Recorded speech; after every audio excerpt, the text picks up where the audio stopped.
The most immediately effective solution for those who are still in the process of developing brahmacharya through yoga is to start using a timer.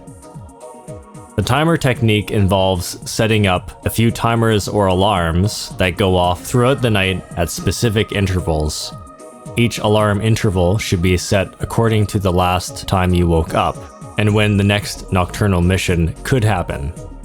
Since nightfall happens more often during deep sleep, and since the body shifts into deep sleep after about 20 to 30 minutes, a strict method to the timer technique is to set an alarm for 20 or 30 minutes before going to bed and each time you wake up.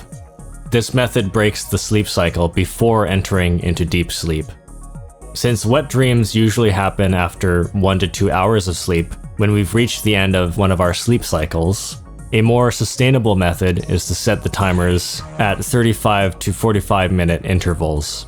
This provides much better sleep and is still effective. The only caveat to the timer technique is that it is very difficult to wake a person up during deep sleep.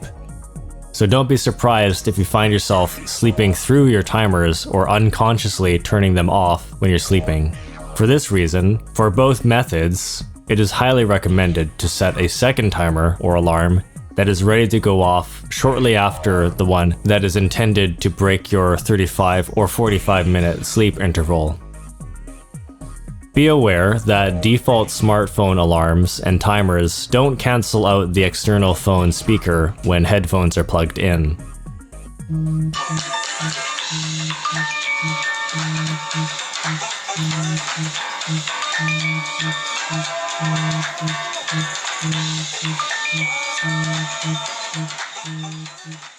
So if you share a bed with someone, make sure to use a smartphone application like Headphone Alarm so that you can wake up without disturbing the other person.